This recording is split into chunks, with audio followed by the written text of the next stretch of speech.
because it's screen 2. I don't want, okay, it's good. See, now screen 2, then I get both. Yeah. Okay, so that's so interesting way of doing it. Yeah, I just thought I'd try something different. Okay, cool. Yeah. Very quiet. Okay, guys. Turn you up. How's that? Awesome. Thanks for being here, you guys. Thank you for joining. I see we've got Katie in here and Kelly and Eve. Welcome, you guys. I know it's like, oh, and Katrina, there you are. You're hiding. And it looks like, oh, good. I'm glad. Thanks, Katrina, for saying you guys that it sounds good. I think, Eve, it's like 2 a.m. where you are, isn't it? Anyways, I'm glad that you stayed up and that you're joining us tonight. We have a packed show and it is 6 o'clock, so I think that we will start. Hi everyone, welcome to episode 74 of Wool and Spinning. My name is Rachel and I can be found pretty much everywhere as Welford Pearls. As you will notice, we have a different format tonight. This is our live streaming that happens once a month because of the support of our Patreon subscribers. So many of our Patreon subscribers are here supporting the show and watching and interacting with me in the chat channel. And I want to thank you all for being here and for spending the time. Particularly a very special thank you to Eve, who is high on coffee right now because it is 2 a.m. where she is. So that's real dedication. Thank you. To everybody else who's joining us, thank you for joining, and I hope that you enjoy the show. We have a packed show tonight. I have quite a few housekeeping announcements that I wanted to mention and that I wanted to talk about, but I wanted to get on to my spins in progress. I've got some updates with the color studies that have been going on in the Ravelry group, so I will end on the Slack channel, so I will give you an update on that and how to join if you would like to join. And also knitting with hand spun, and I have some finished skeins of yarn that I wanted to talk about tonight. So we've got a lot of stuff to talk about and a lot for me to cover. I think we better start with housekeeping because that's usually the one that I try to blast through as quickly as possible. I wanted to very quickly mention that my friend Monique is offering, she lives up in the Okanagan here in British Columbia, which is a beautiful part of the province, and she is the creator and owner behind Frog Pants Creations, which is a Etsy shop. I will link to it in the show notes on both Patreon and on my blog, wellforpearls.com. She is offering 15% off for anybody who wants to check out any of her stuff. She makes a lot of bags. They're beautiful. Using the code WelfordPearl, no S, WelfordPearl 2017, and that's for 15% off till the end of the year. So thank you to Monique for that very generous offer for anybody who watches Wool and Spinning podcast. So that's great. I had mentioned a few weeks ago that I really wanted to do a draw because we hit 1,000 members in the Ravelry group, and you guys are just so amazing, and I wanted to just acknowledge your support and the membership in the Ravelry group by drawing a name and sending out some stitch markers to that person. And what ended up happening was I drew Nina, who is also Fuzzy Love Knots. She's been on Wool and Spinning Radio, and I've chatted with her. She's my friend that lives in Santiago. She's the designer behind Fuzzy Love Knots. She won, and because she is such a dear friend of mine, I wanted to send her some stitch markers, and I decided to also draw a second name, and Rebecca won. So Rebby J, she is a very active member in our Slack channel and very chatty, very supportive, huge cheerleader for others. And so congratulations to Rebecca and Nina. I will send those out to you, and thank you to everybody who has taken the time to introduce themselves and join the Ravelry group. You can find us Wool and Spinning, no apostrophe in the search, and you will find us. And please come and join. It's a very active, chatty group and very friendly and very, very supportive. So even if you're a brand new spinner, please come on over and join. And please introduce yourselves, because I find that when people have introduced themselves, because regular members of the group do check that thread, they know who you are. So that's awesome. So congratulations to both Nina and Rebecca. The next thing was our Patreon draw. This happens every month for the Patreon. So it's just a random draw. For a while there, I gave away mugs, and for a while I also did stitch markers, and now we're on to these really funky calendars. I have one right here. Sorry for the noise. For those who tuned in last month, this was a brand new thing that I started offering. I was super excited to offer it. And this is for the Patreon subscribers. And I just offer, let me see if I can find the front. So this is it here. And there's all of it's the 12 months for 2018. And it's meant to be like, really inspirational skeins of yarn and projects that I've done, hoping to bring lots of inspiration to you guys that you'll want to keep on your desk, maybe if you work in an office or on your calendar. And I really hope that you guys find inspiration if you win one. So this month it was actually my friend Sarah Elizabeth who won. She's up in Roslyn, British Columbia. She's just about ready to pop. They're expecting their second child, and she's also the artist behind Sarah Elizabeth Fiberworks. And if you haven't checked her out on Etsy and haven't looked at her stuff, please take the time to go over and look at her blog and everything. Again, I will link it in the show notes. She is a very talented art bat creator, and she's also a Spinolution dealer, same as me. So congratulations to Sarah Elizabeth, and I'm just really pleased, Sarah, that you won, and I will get that in the mail to you. I don't think anybody who won, Nina, Rebecca, and Sarah, none of you need to send me your addresses. I have them, so that's great. Eve was wondering if the calendars will be for sale. Yes, I am in the process of ordering some extras, and I will list them in the Etsy shop, and I will let you know when they are available. So hopefully you'll win one eventually, but if not, they will be available. You're welcome, Rebecca. I saw that you and your mom are here. Linda and Rebecca are mom and daughter, and so that's really exciting. You're very welcome, Rebecca.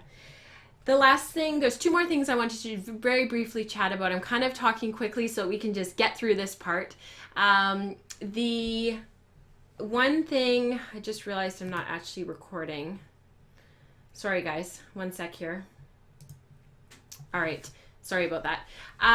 The one thing that I wanted to mention was my friend Katrina, who many of you know if you're part of the Ravelry group and if you're part of the Slack channel and everything. She's a very active group over there. She's my co-host on Maker Radio, which is another audio podcast that her and I do together. She is having a fundraiser and for her friend Anne, and it's a very touching story. So please head over to her blog. Katrina, can you pop in your blog URL and I will say it? I think it's craftyjacks.com/blog. But Katrina, if you could verify that for me. And she has some gorgeous yarn that she has dyed. And if you look on her Instagram feed, she's Crafty Jacks on Instagram. Please go and have a look. Her yarns are gorgeous. I'm actually weaving with 3 of the skeins, and I will hopefully have that to show. It's not hand spun. It has nothing to do with knitting, but I will hopefully show that on the show. So please head over to Katrina's Etsy shop. It's Crafty Jacks Boutique, and support the fundraiser if you can. That would be awesome. I'll give Katrina a minute just to pop in. Oh, it won't let her post it. Okay. I'm pretty sure it's wait, just look at her her Instagram, Crafty Jacks. JAKS, Crafty Jacks.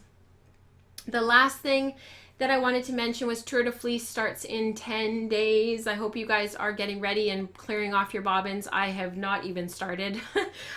Please check the Ravelry group for more. There will be some stuff going on. We have some prizes that we're working on putting together. Me, Nina, and Becca are the captains, co-captains. And I hope that you guys will join us. There is a Slack channel for it. It has nothing to do with woolen spinning stuff. So if you want to come over and just try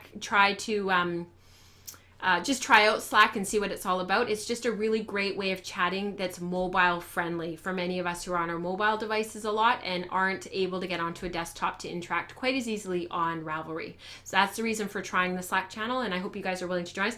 If you don't want to do the Slack channel but you want to be part of the Tour de Fleece, please join anyways. It's not an either or thing. It's whatever works for you is how you can participate. So we're putting together some prizes for that, and that will start in July. You're welcome for Katrina I had it on my notes like eons ago, so to share. So I'm glad that you got that released. All right, let's get on with the show, because honestly, that is more than enough housekeeping, I think. So yeah, spins in progress, some finished items, and a bunch more.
All right, the first project I wanted to talk about, and I'm going to switch my screens here, and bear with me, I'm still learning this live stream thing.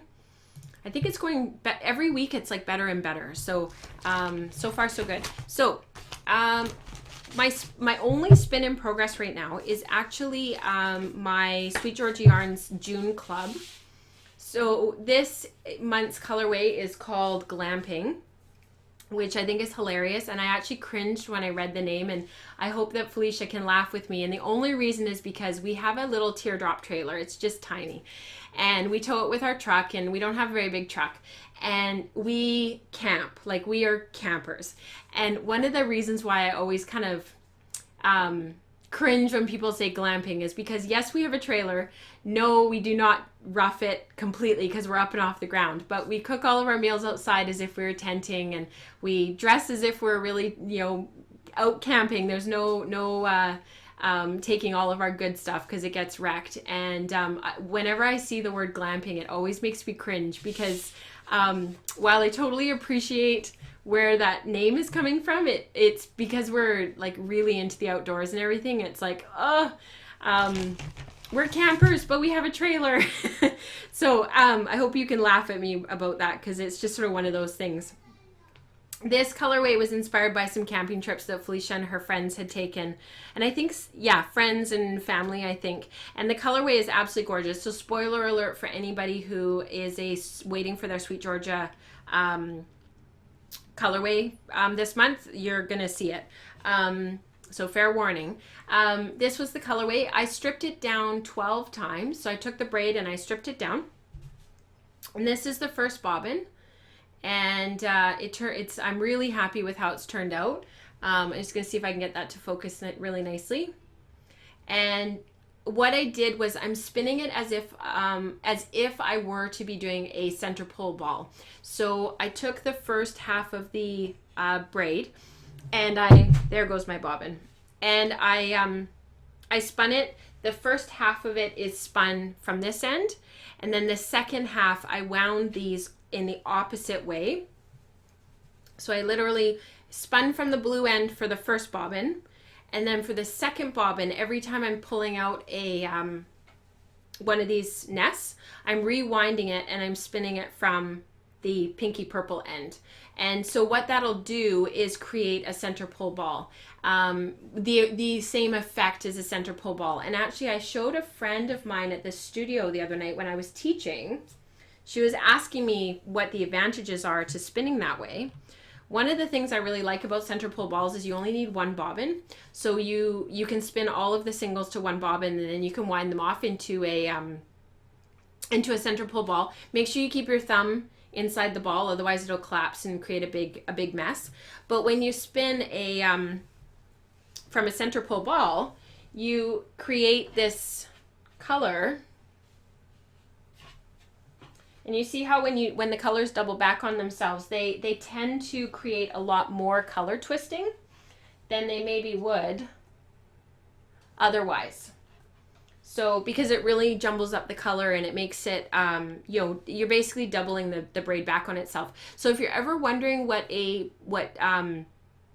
spinning from a center pull ball would look like, unbraid your fiber before you start stripping it down. Just take the fiber and literally fold it on itself. So, take the one end and fold it up and twist it together very gently. So you're going to have like a big strip of fiber, but you can get an idea of sort of what the colors will look like twisted together. And that's what a center pull ball would look like. I love this technique with the Sweet Georgia hand painted braids. I don't know why, but I think part of it is that the colors tend to be really complementary to each other and they work really well. And, like this magenta twisting with sort of this taupey brown color, and this little bit of green and this little bit of blue, and then the blue twisting with a little bit of the brown and into the green. Oh, it's just so pretty. It's just so lovely. So I'm thinking that that's what I'm going to do. Or that is what I'm going to do. That's not what I'm thinking about. That's what I'm going to do. And if I'm ever wondering about how I'm going to spin a center pull ball and what it will look like, that's what I do. I take the entire braid and I fold it back on itself. So let me rewind it because otherwise I'm going to end up spinning from the wrong end because I'm talking about it and then I'll end up screwing it up completely. So I'll wind it back up and my bobbin is gone. It's way down on the floor over there. I'd have to navigate around lights and cameras and tables and the computer tower. It's like way over there. It is nowhere to be seen.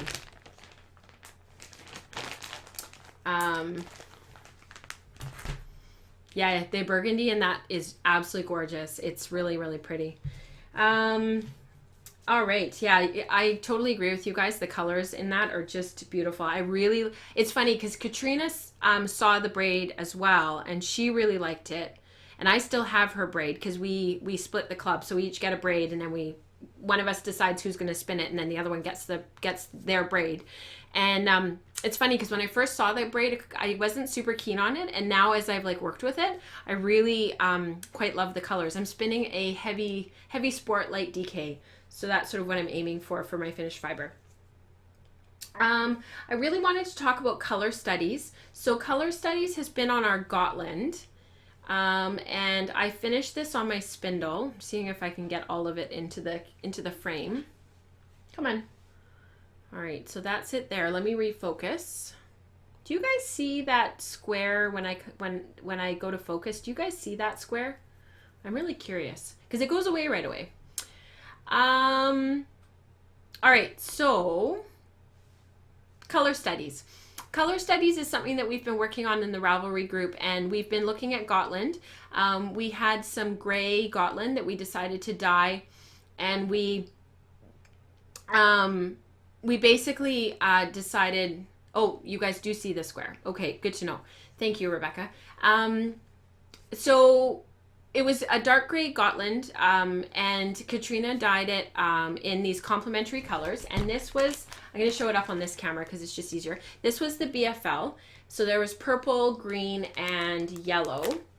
And we decided to do a complementary base as well. So that was how we ended up doing the BFL and the Gotland. Rebecca actually was the one that suggested having something to look at the colors on a plain creamy white base, more similar to what you would see more often in all of the what you would encounter if you went to a fiber festival or to a shop and you were shopping for hand painted braids or for bats of fiber. Because the Gotland was dyed on this really dark gray, and it's hard to see the yellow. It's so subtle. So Katrina and I were like, yes, absolutely, that's a great idea. And so I spun my Gotland on my spindles. I made a terrible choice of the spindles that I used, not for plying, but for spinning the singles. Lesson learned. I did post about this in the Ravelry group a little bit. I'm just going to leave the Gotland there in the screen. I hope you guys can see it really nicely and really easily. Basically, I took the bat and I randomly stripped it down. And I'm going to spin the BFL a little bit differently. But I created all these little nests of fiber and then I spun them end to end. But the spindle that I chose, and unfortunately that spindle is not here. It's in a, oh, maybe it is. No, it's in a different bag and I carried it upstairs because I'm supposed to be cleaning up the office. Shh, don't tell, I haven't. And it's a mess. So I've been slowly like taking stuff upstairs and putting it away and actually doing what I'm supposed to do and like cleaning stuff out. So because I chose a really lightweight spindle, I think it's like an 18 gram, the Gotland just doesn't want to twist. It's a very long stapled fiber. It's quite strong. Some would call it coarse and toothy. I try to stay away from those words, which you guys know, but it is a strong fiber. And so when you're twisting it, it wants to backspin. It doesn't want to keep spinning in the same direction because it takes a little bit of twist.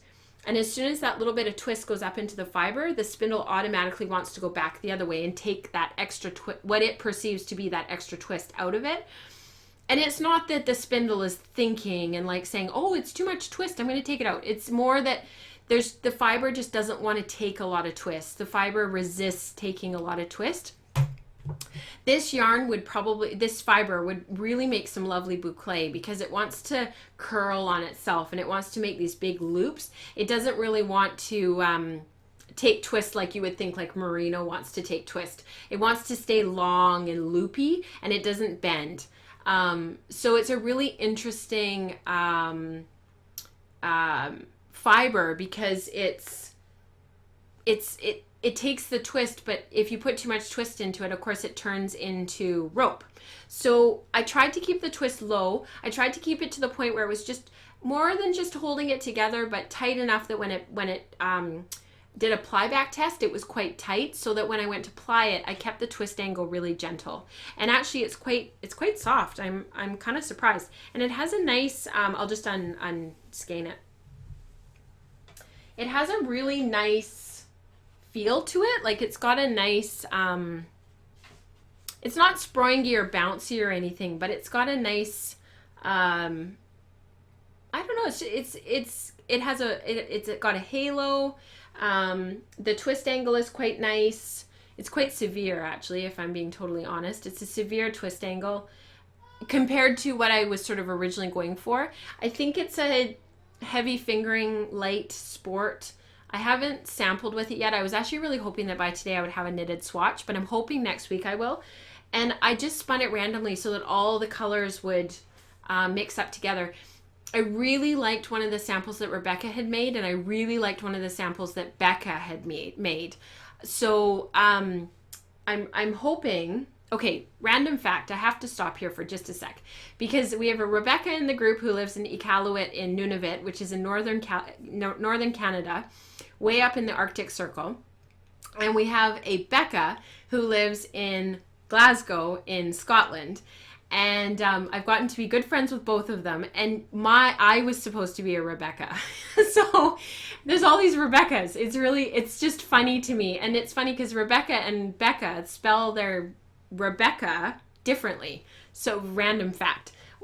Rebecca in Glasgow, who goes by Becca, she actually has a K in her name, which is sort of interesting.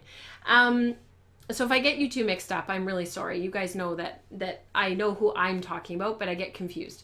So anyways, with this fiber, the twist angle is quite interesting.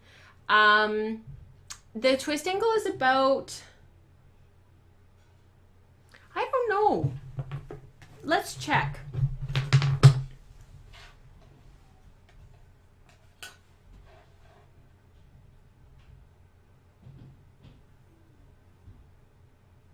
It's 30 degrees. The twist angle is 30 degrees. Who said you'd never use your high school geometry set? So the twist angle is 30 degrees. I'd be very curious, and I put a lot of twist into the singles. So I would be very curious to spin this again. And I do actually have some Gotland, and I tried to find it, but I couldn't find it. I have a little 50-gram sample from Project Fleece in Ontario that she sent me. And I'm going to spin it a little bit differently. I'm going to spin it on a heavier weight spindle, and I'm going to try to keep the twist angle less severe and see what the difference is, because I could see once this is knit up, it's not going to be super, super soft. I don't worry about softness, but you guys know. So, yeah, it's interesting. It was an interesting fiber to spin. I'm really curious to see what other people... two people in the group are supposed to be Rachel's. Oh, that's hilarious. I'm really curious to see what other people do, because Rebecca, like quite a few people have made their yarns, and I'm really happy with how this turned out. I'm thinking that with the BFL, the Gotland, and my other plain Gotland that's not dyed, the gray that I got from Project Fleece as a gift, I really want to use all of them in a project together. I'm really hoping that I can figure out something that I can put all three together, because I have 50 grams of each, so it's 150 grams in total. And I think it would make like something really cool if I could do something, because I'm going to spin this differently from how I spun this, this was just, I just mixed it all up and spun it randomly and plied it randomly. I ended up with a lot of green on green, because it did have a lot of green in it. And the purple, there was an equal amount of purple, yellow, and green. I was trying to remember what the other color was. But I think because the yellow was so subtle, it makes it look like there's more green than there was purple, which is really interesting. So, yeah. And of course it depends on what side you look at the skein, because different sides look different. But anyways, yeah, I'll stop waxing poetic about the Gotland now. I really enjoyed doing it. It was one of those things I started off with, oh, I guess I should do this next, and oh, da da da da. And then I got into spinning it, and I texted Katrina, I'm like, I'm really enjoying this. I really enjoyed doing the Norwegian white that we worked on a couple months ago, and that we've been working on. And I think just this really, can you guys see that? I was going to see if you could see a close-up of the twist angle, but I'll take some detailed photos and you can see them there. And I think I really love spinning long wools. That's just one of my absolute most favorite things that I like to spin. So I wonder, so Rebecca, you're saying that yours had an even higher final twist angle, so maybe closer to 40 or 45 degrees, but the singles were really soft. So did you spin really soft spun singles and then ply it really tightly? I'm assuming that's what you did. So that's really interesting.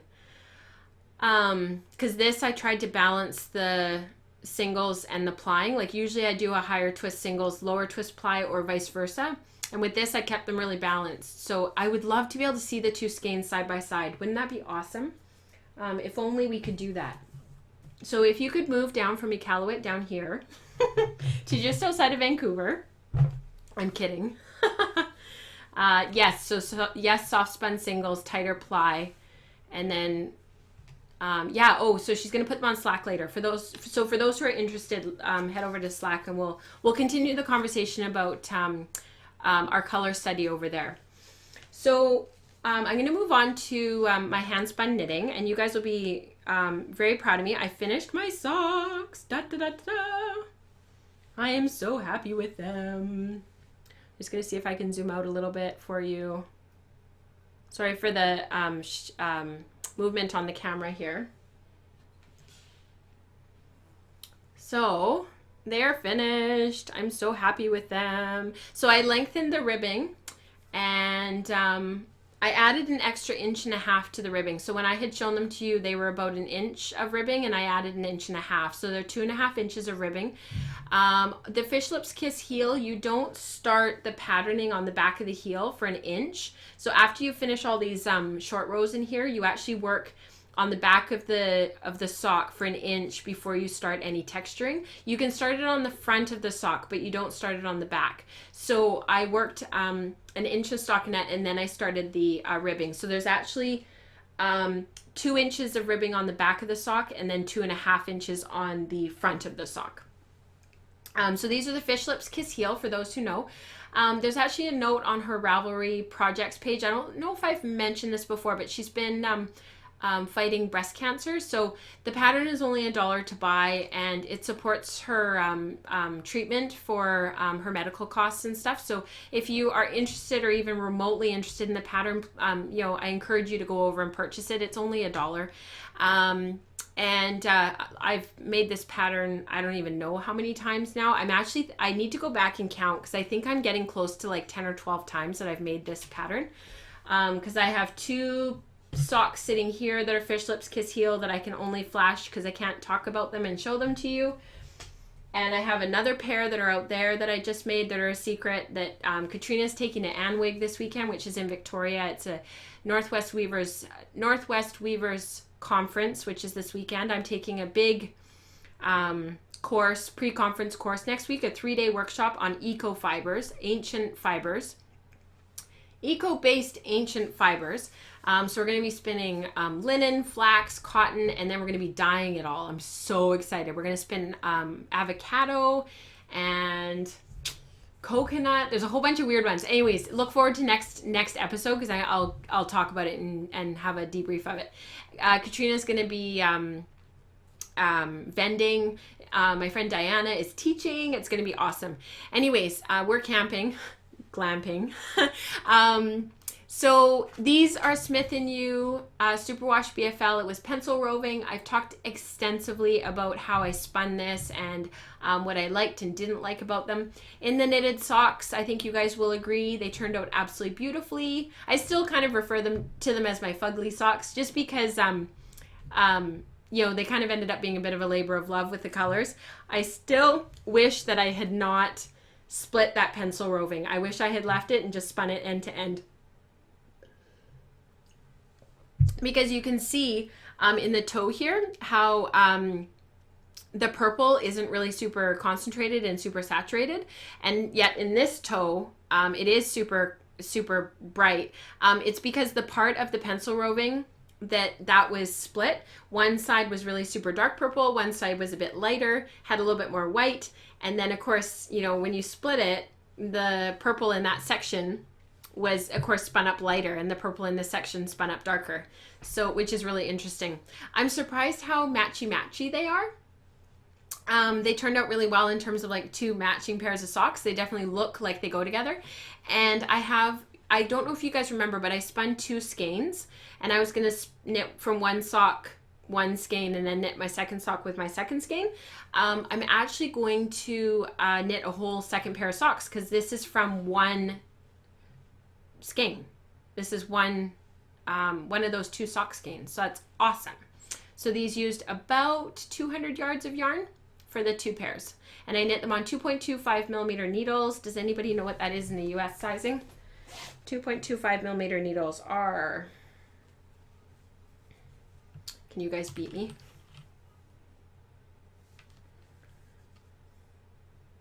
US size 1s. So yeah, they turned out really, really well. So that actually brings me to my next pair of socks that I'm working on. And you guys have seen these before. And I'm actually going to pull one of these off of my sock. Oh, I don't have to. Hang on. Sorry, guys. I'm going to move this stuff around a little bit. Yeah, the course that I'm taking at Anwig, oh my gosh, I'm so excited about it. It's 3 6.5-hour days.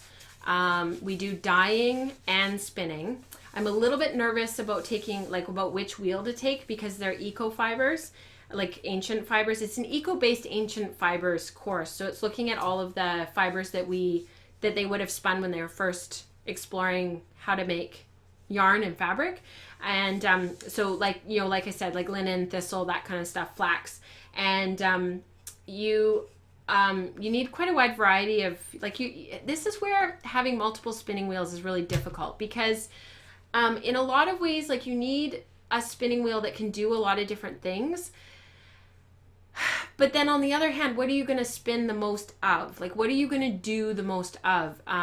So, do you need a wheel that is kind of the jack of all trades and does a little bit of everything, but maybe doesn't perfect one specific thing? Or do you have a couple of different wheels that sort of do what you normally do, and they do them really well, but then they sort of do things, a couple of extra things well enough that you feel like you have enough variety? Or do you start getting really specific and Katrina and I have we have had this conversation over so many hours for like so much. Do you have all of these different tools, like these different wheels that do all these different things? So like, a traditional wheel that has a really big drive wheel that you can get these really, really high ratios, like 32-to-1, 64-to-1.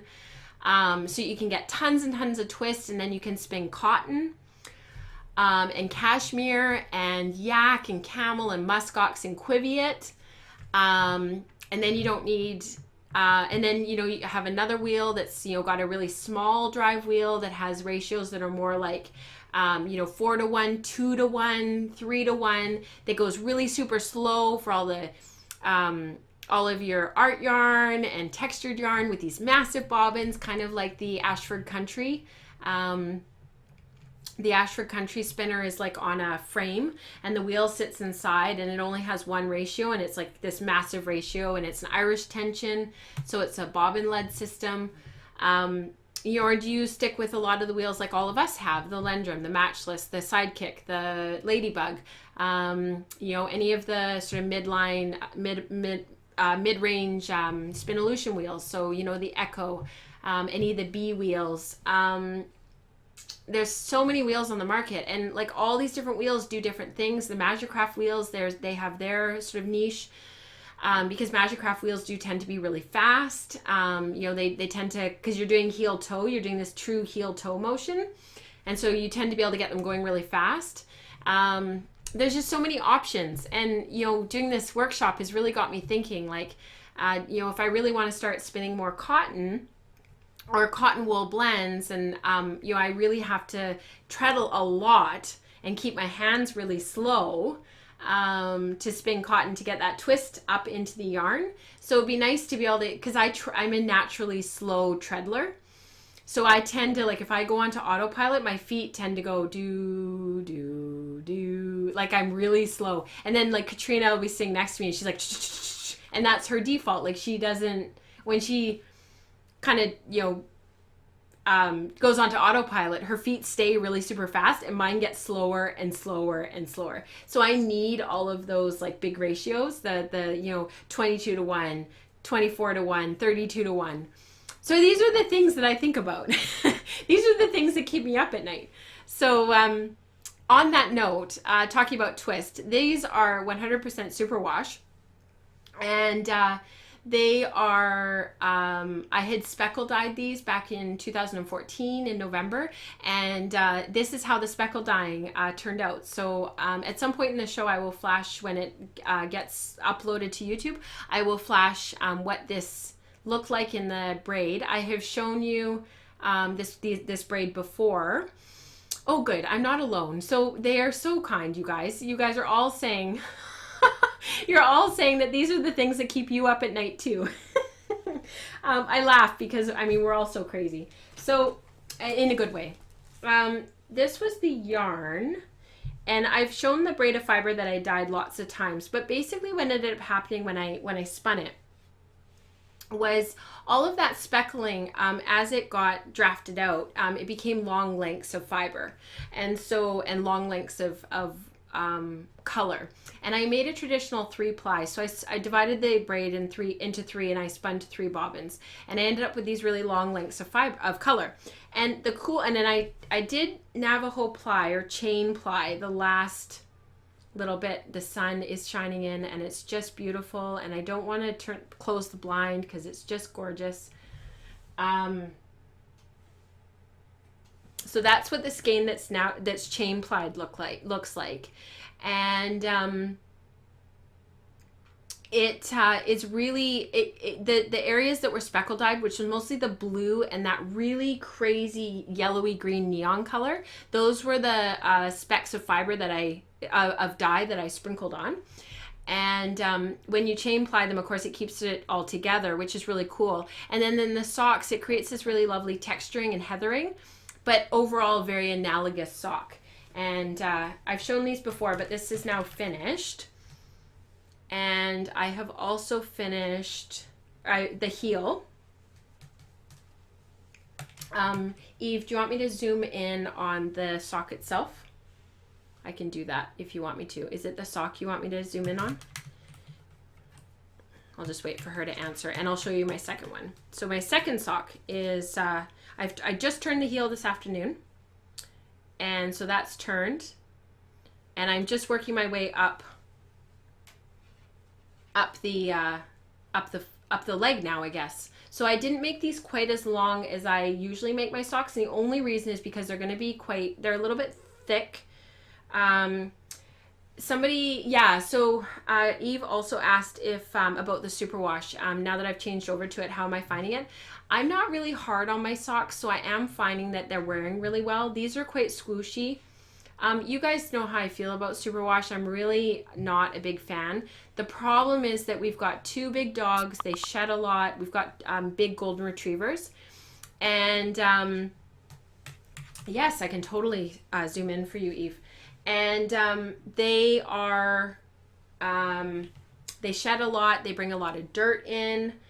And it's really tough because I don't have the luxury of sort of not having,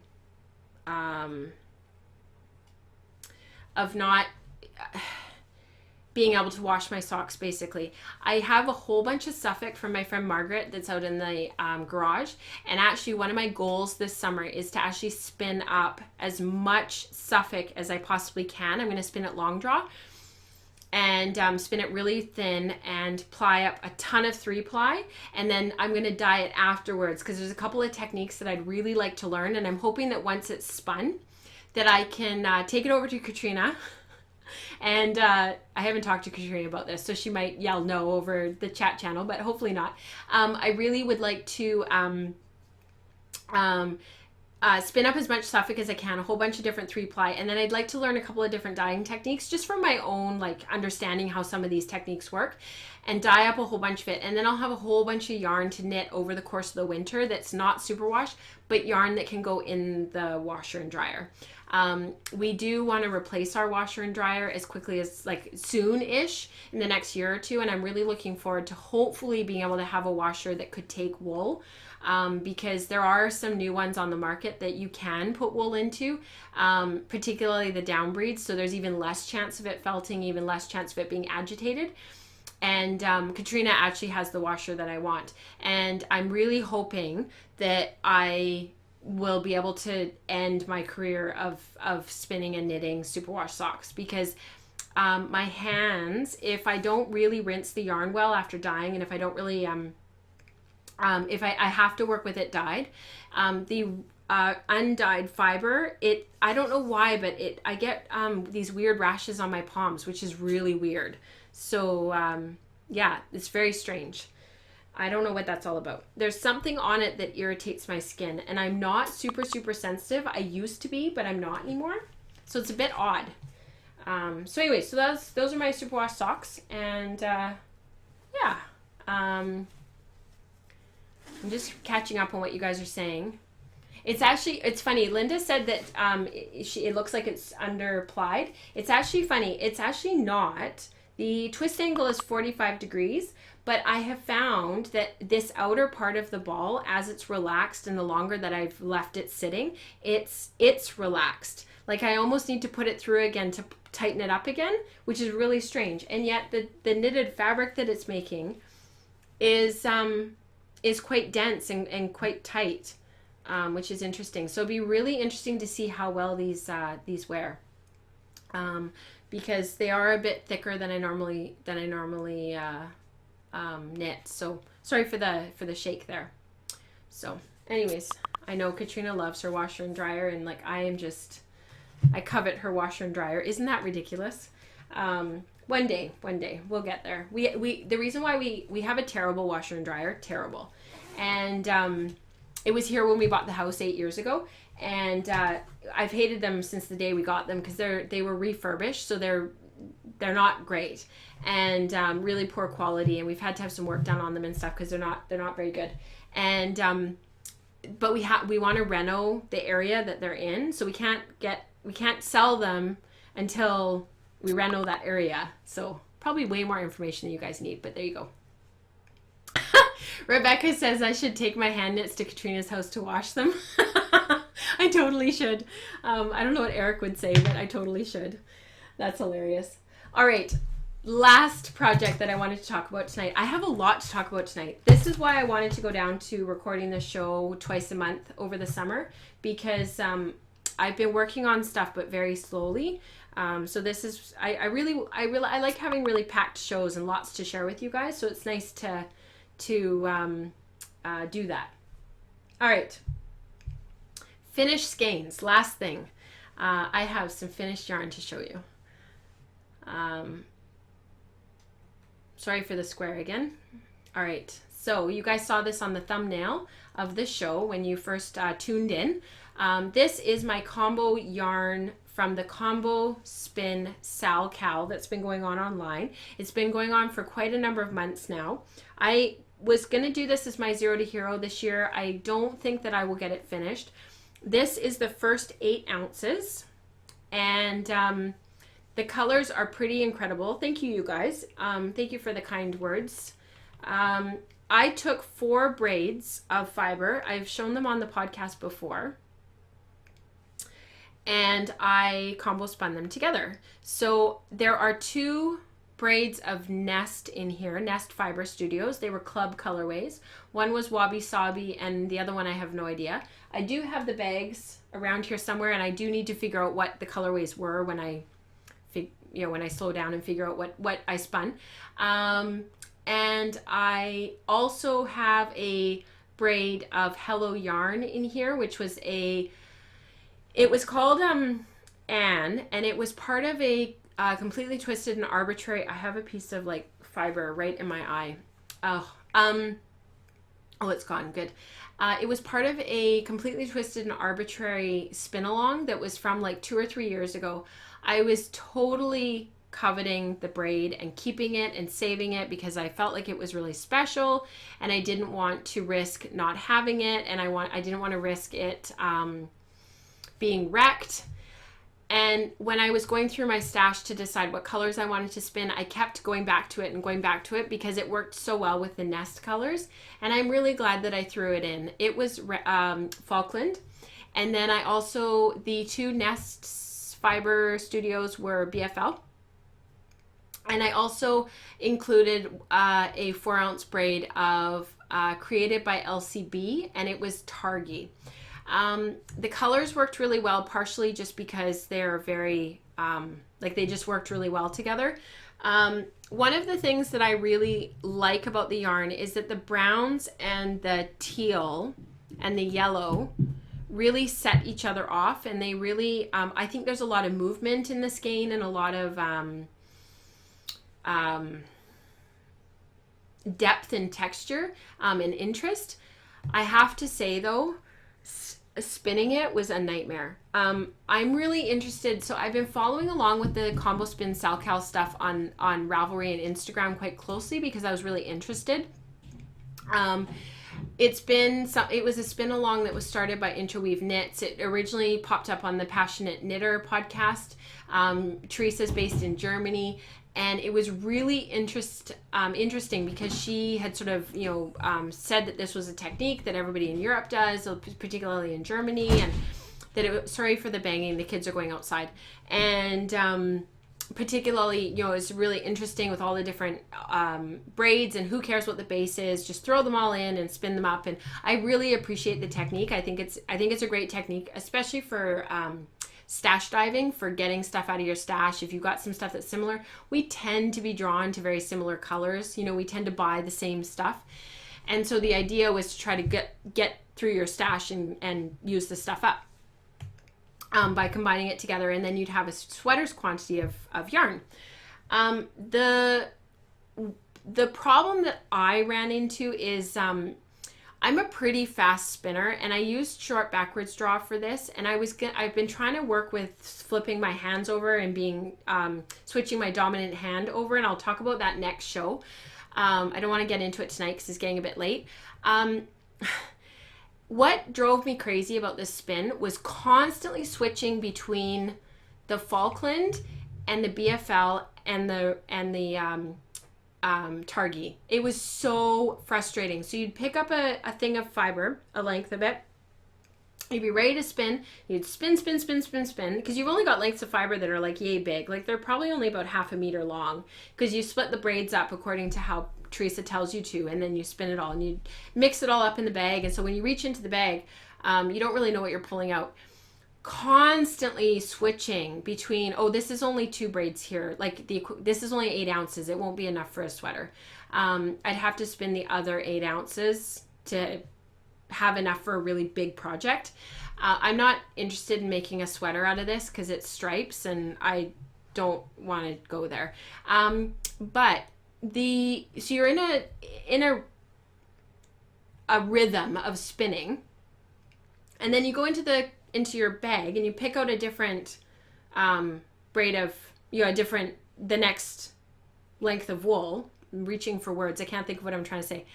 And it's a different fiber. And so you're in this rhythm, and then you have to like join it and stop yourself and like start spinning. You're like, well, that's too thin, that's too thick. And then you kind of get into your rhythm again, and then you have to do it again.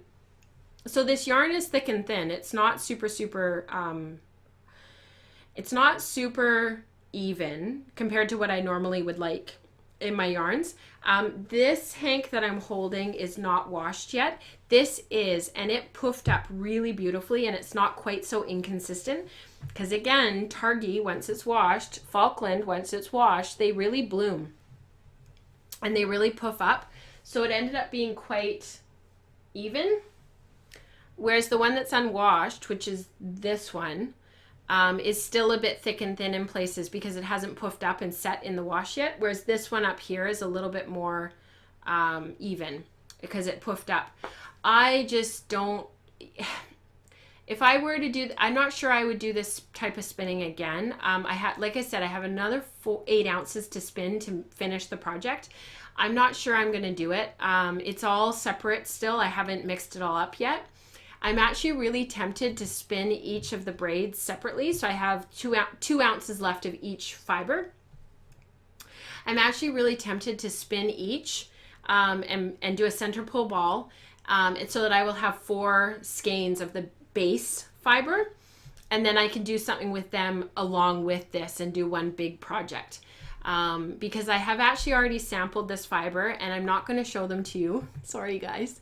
I did some knitting with it, I did some weaving with it, and I did some other stuff with it. But it's actually going to be the enhanced content for July because I wanted to really reflect on the swatching and the spinning and how it all went, and also show you guys what it looked like when I was on my wheel and how I spun it. Because it really was not as easy as it was sort of made out to be. And I've spun lots of things that are multiple fibers in the past before. And it's never really bothered me, but I think what was different about this was you're constantly switching. So like if you're spinning from a bat and there's multiple lengths of fiber in the bat, it doesn't affect you as much because they're all being drafted at once. And so you just stick with your evenness and then you get your even thickness. But with this, you're constantly switching between the different fibers. And for whatever reason, it just bugged me. So that is my opinion about it all. I just didn't love working on this project. And like I said, I don't think I'm going to do another 8 ounces spun this same way. Yeah, it's interesting because everybody in the chat channel, I'm just going to look at the chat channel really quickly. There's a few people like Katrina and Linda, you guys are saying like it's, you know, it's hard to change between fibers. And Katrina said, you know, it's one of the reasons why she always tries to stick with the same fibers when she's spinning combos. And her and I talked about this particular spin a couple weeks ago, and you know, we had agreed that it is one of the things that makes these combo spins really challenging, and I would really encourage you just to think about it. Doesn't mean not do it, but just be aware. The staple length of the BFL and the Falkland was more similar. So I found going between the Falkland and the BFL wasn't quite so bad, but they are different fibers. Like Targhee and Falkland have a different feel. They're different wools. One is, you know, a long wool, the BFL, and it drafts a different way, and the Falkland and the Targhee, they draft differently. They're fine wools, and they just feel different in your hands. So definitely something to think about. I'm really glad I tried it though, so that I can reflect on it and talk about it. And regardless of what the fiber was like to spin, and regardless of what the yarn, the wool was like, I really do love the final product. And I will show you my swatches and what they look like once the after the enhanced content has been released, and once I have started spinning the other 2 ounces of each of the other 4 braids, and then I will show you guys what it all looks like. And of course you'll see it in the project that I eventually decide to make. So it's funny because ochre is actually one of my absolute most favorite colors. This yellow down here, that golden yellow, it's just one of my absolute most favorite colors. And I know it's not an easy color for a lot of people to wear, but I just love it. I just, oh, it's my favorite color. So I know it's not everybody's color. Yellow's hard to wear, but I'm lucky it is one of the colors I can wear. So I think that's it. I think we have come to the end of the show. We had lots to talk about today. We've been streaming for almost an hour. I really appreciate you guys being with me tonight and sharing this time with me, especially to those who are watching at various times of the day and night. It means a lot to me that you guys spend the time and that you want to be here and that you're interactive and participating. It was my birthday last week, like a week ago, and I had some really lovely notes from a few of you, and I just wanted to say thank you because that really meant a lot, and you guys know who you are, and I appreciate that you keep up with what's going on here and really spend the time and the energy wanting to be here. Hopefully I will see you over on Instagram. My handle is Wellford Pearls, and I hope that you guys will hop over on the Slack channel, join the conversation. And until I think we are back after I am back from Anwig, which is in Victoria, British Columbia. Oh, the cool thing about Anwig, I was going to mention. So it is Canada's 150th birthday on July 1st. So we celebrate Canada Day on July 1st. And of course, I know it's Independence Day on July 4th for the US, for our neighbors. So it's kind of neat that we'll be in the capital of British Columbia in Victoria on the 1st, because I know there's going to be a ton going on. So that'll be actually really kind of fun. Even though I'm not a big crowds person, it'll be fun nonetheless to see everything. So I will see you next time on July 5th. And until then, happy spinning. Bye, guys.